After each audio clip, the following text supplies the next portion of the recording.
¿Alguna vez estuvieron en un equipo que simplemente hace clic, donde todo fluye casi sin esfuerzo, y en otro donde cada interacción se siente como caminar sobre vidrios rotos? Uf, sí, totalmente. La diferencia entre esos dos mundos en gran medida se reduce a dos palabras: comunicación y conflicto.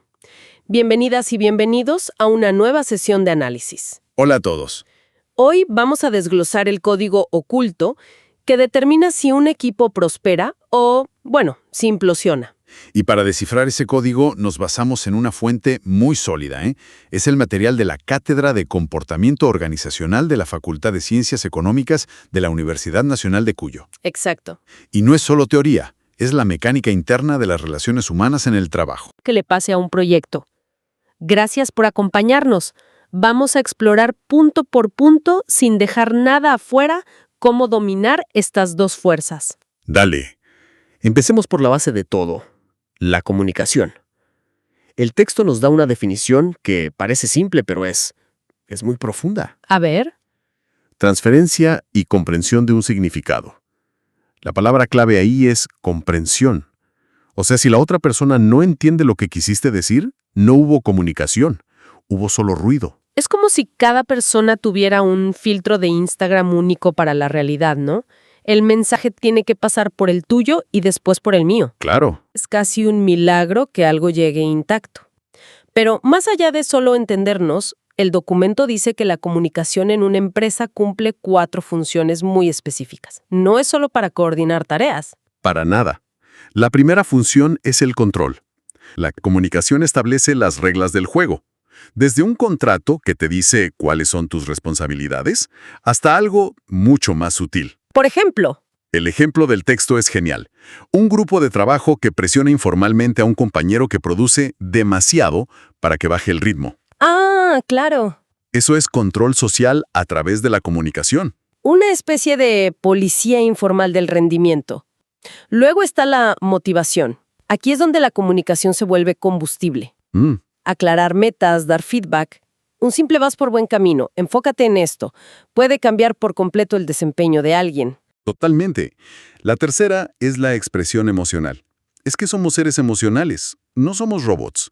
El lugar de trabajo es un hervidero de frustraciones, de satisfacciones, Sí, y la comunicación es la válvula de escape.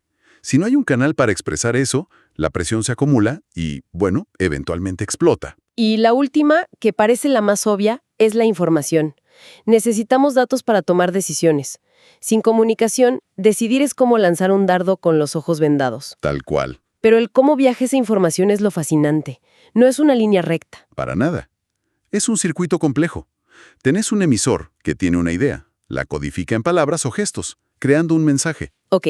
Ese mensaje viaja por un canal, que puede ser formal, como un correo oficial, o informal, como un chisme en la cafetería. El famoso radiopasillo. Ese mismo. Y llega a un receptor, que debe decodificarlo. Y en medio de todo eso está el villano de la historia, el ruido. Y el ruido no es solo que suene un teléfono. Puede ser cualquier cosa, ¿verdad? Cualquier cosa. Un prejuicio, estar pensando en otra cosa, incluso la cultura. Un gesto que aquí significa ok, en otro país puede ser un insulto grave. Exactamente. El ruido es cualquier interferencia que distorsiona el mensaje original. El proceso solo se completa con la retroalimentación, Ajá. que es la señal que le dice al emisor, sí, te entendí, o noche, lo que me llegó fue otra cosa. Sin eso, estamos hablando al vacío. Llevémoslo al día a día. Hablamos de 3 formas: oral, escrita y no verbal. La oral es rapidísima, ideal para el feedback instantáneo, Sí. pero es increíblemente frágil. ¿Quién no ha jugado al teléfono descompuesto? Un mensaje que pasa por 3 personas puede terminar siendo lo opuesto al original. Totalmente. Luego la escrita, un mail, un reporte, un contrato. Su gran ventaja es que deja un rastro, es verificable, Cierto. pero es lenta y fría. Perdés todo el contexto emocional, el tono de voz, la expresión facial. Es muy fácil malinterpretar la intención detrás de un texto. Y ahí entra la joya de la corona, la comunicación no verbal. Los gestos, la postura, el tono de voz. Ujú. El texto dice que el cuerpo envía 2 mensajes potentísimos. Primero, el grado de agrado o interés. Y segundo, la percepción de estatus o poder en la relación. Y aquí está la clave de todo. Cuando las palabras y el cuerpo se contradicen, siempre le creemos al cuerpo. Siempre. Mientras mira el reloj y bosteza, tu cerebro ignora las palabras y escucha el cuerpo. La incongruencia es una bandera roja gigante. Eso es increíble. Entonces, mi cuerpo es básicamente un detector de mentiras de mi propia boca. Significa que si quiero ser una comunicadora eficaz, tengo que prestar más atención a cómo se sientan los demás en la sala que a lo que dicen. En gran medida, sí, porque todo se basa en una idea fundamental que menciona el texto. ¿Cuál? El comportamiento de la gente se basa en su percepción de la realidad, no en la realidad en sí. Y una de las barreras más grandes para una percepción clara es la percepción selectiva. Es decir, escuchamos lo que queremos escuchar. ¿Exacto? O lo que nuestra experiencia nos dice que vamos a escuchar. Exacto. Filtramos la información según nuestros intereses, miedos, expectativas. Un gerente puede ver una sugerencia de un empleado como una crítica a su gestión, cuando el empleado solo quería ayudar. Uf, sí. Misma información, dos realidades percibidas completamente distintas. Y esa diferencia de percepción es la semilla de incontables conflictos. Entonces, si la comunicación es tan frágil, ¿cómo logran los equipos de alto rendimiento comunicarse tan bien? El documento apunta a un concepto clave: los modelos mentales compartidos. Y este concepto es crucial. No se trata solo de estar en la misma página, se trata de estar leyendo el mismo libro, en el mismo idioma. Me gusta esa analogía. Es la diferencia entre un equipo que necesita explicar cada paso con un manual de instrucciones y uno que se mueve con una intuición colectiva. La comunicación se vuelve un atajo, no un obstáculo. Saben lo que el otro piensa casi sin hablar. Entiendo, pero llegar a ese nivel de sintonía es difícil, porque en el camino hay, muchísimas barreras. El texto describe algunas que son el pan de cada día en cualquier oficina. La primera es el filtrado. El filtrado. Es la edición intencional de la información para sonar mejor. El clásico. El clásico empleado que le dice a su jefe que un proyecto está un poco demorado cuando en realidad está a punto de incendiarse. Claro. Lo hace para evitar una reacción negativa. Cuanto más jerárquica es una organización, más pisos tiene que subir la información. Y en cada piso se filtra un poquito más. Y ese filtrado, esa pequeña mentira piadosa, me imagino que es la semilla de un futuro conflicto de estructura. Porque cuando la gerencia toma decisiones con información maquillada, tarde o temprano choca con la realidad del equipo, y ahí explota la bomba. Precisamente. Otra barrera es la sobrecarga de información. Nuestra mente tiene un límite. Es la sensación de abrir tu bandeja de entrada un lunes y sentir que te estás ahogando en la piscina de urgentes de otras personas. Tal cual. Tu cerebro simplemente dice, hasta aquí llegué, y empieza a archivar sin leer, a ignorar, a posponer. Y en ese proceso se pierde información crítica. Totalmente. Las emociones son otro campo minado. El mismo mensaje puede ser interpretado de formas radicalmente opuestas dependiendo de tu estado de ánimo. Sí. Una crítica constructiva recibida en un buen día es una oportunidad de mejora. Ese mismo email, leído en un día de estrés, es un ataque personal directo. Y ni hablar del lenguaje. La jerga, las siglas, un ingeniero hablando de hacer un deploy en staging a alguien de marketing está esencialmente hablando en otro idioma. Claro. Si no hay un esfuerzo por traducir, se crea una barrera instantánea. Pero fíjate que el material destaca dos barreras que a menudo ignoramos. Una es fascinante, el silencio. El silencio. El silencio no es la ausencia de comunicación, es una forma muy poderosa de comunicación. ¿Cómo es eso? Suena contradictorio. Es que el silencio de un equipo puede significar muchas cosas: miedo, desacuerdo, apatía. Si los empleados no hablan sobre los problemas por temor a represalias, la gerencia queda ciega. Wow. Los problemas crecen bajo la superficie hasta que es demasiado tarde. El texto sugiere que para romper el silencio, las organizaciones necesitan crear ambientes de seguridad psicológica donde se valore disentir. La otra barrera es más directa. La mentira. La mentira con todas las letras. El dato del texto es para pensarlo, ¿eh? A ver. Como en general somos muy malos detectando mentiras, el potencial de daño a la confianza es enorme.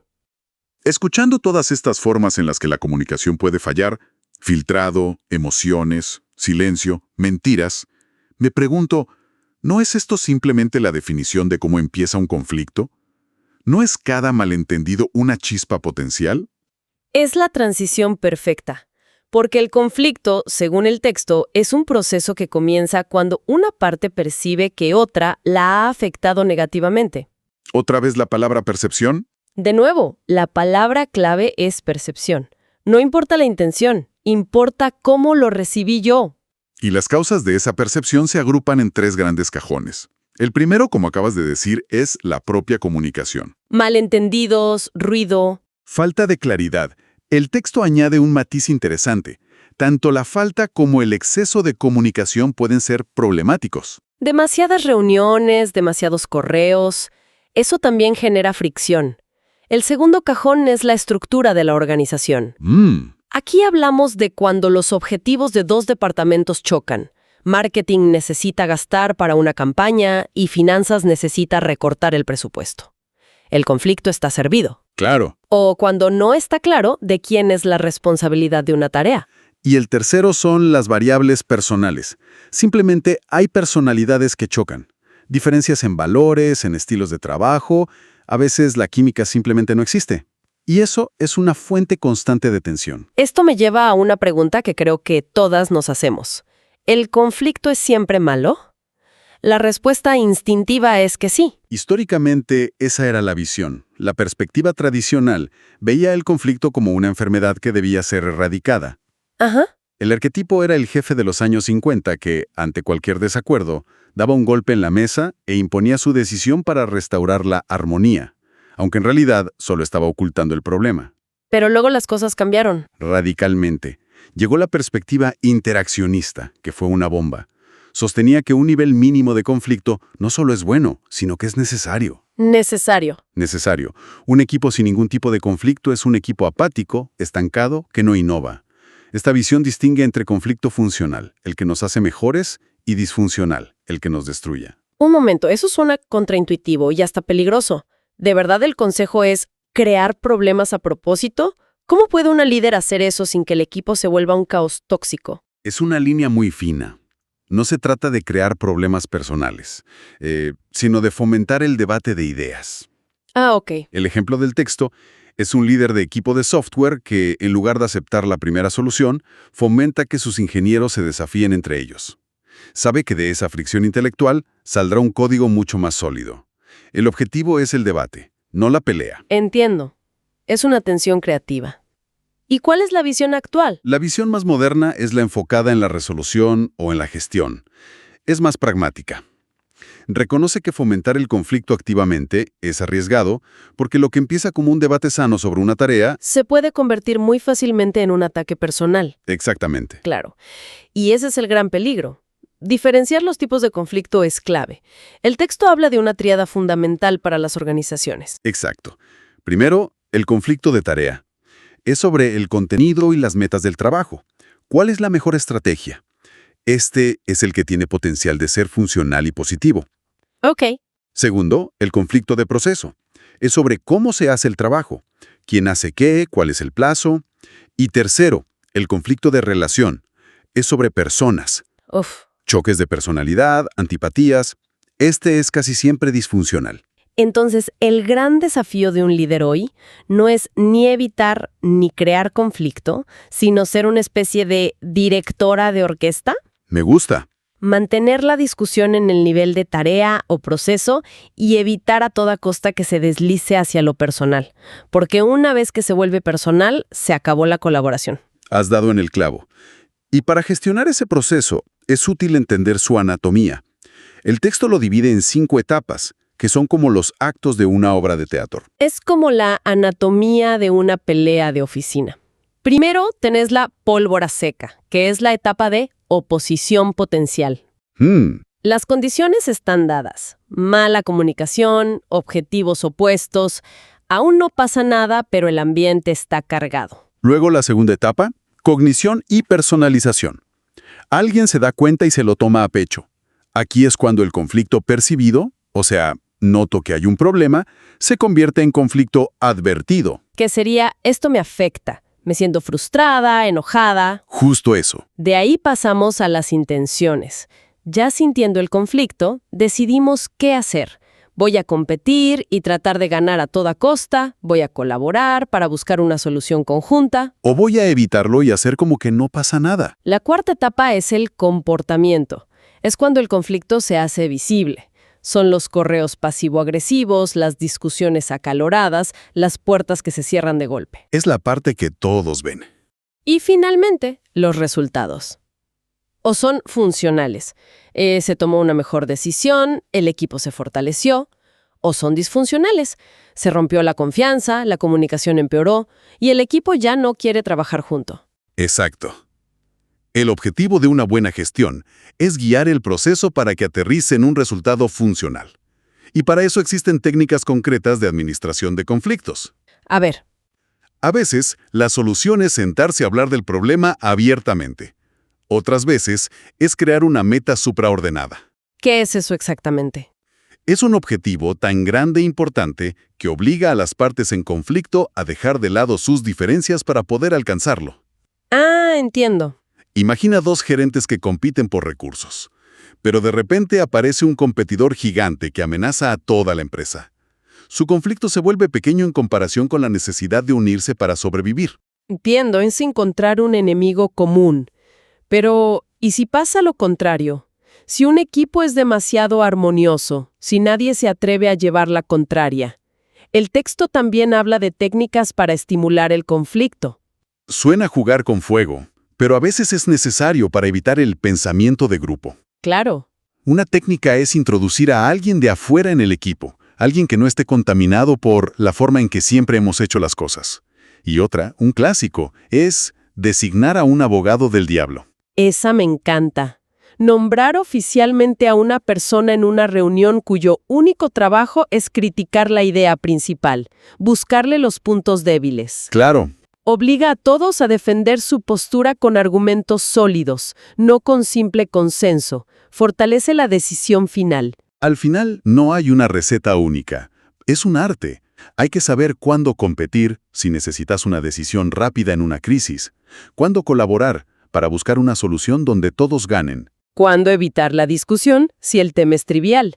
Y, muy importante, cuándo ceder si te das cuenta de que la otra parte tiene la razón o para preservar la relación a largo plazo. Entonces, si tuviéramos que resumir el análisis de hoy, ¿cuáles serían las ideas clave? La primera, que la comunicación es un proceso increíblemente frágil, un circuito lleno de posibles puntos de quiebre que pueden distorsionar por completo un mensaje. Segundo, que el conflicto no es una anomalía, sino una consecuencia natural de la interacción humana, y que sus raíces casi siempre están en fallos de comunicación, problemas de estructura o choques personales. Tercero, y quizás lo más importante, el conflicto no es bueno o malo en sí mismo.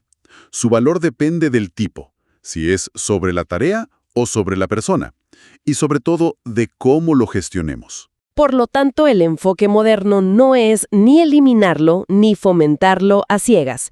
Es desarrollar las habilidades para navegarlo, convertir lo que podría ser un riesgo destructivo en una oportunidad para innovar, para mejorar y fortalecer las relaciones. Exacto.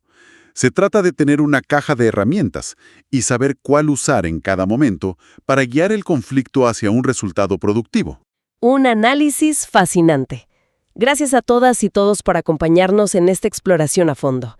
Esperamos que les haya sido tan útil como a nosotros. No olviden suscribirse para no perderse nuestro próximo análisis. Y para cerrar, me gustaría dejar una pregunta para la reflexión. El material menciona el miedo a la comunicación como una barrera, esa aprensión que sienten algunas personas al tener que hablar.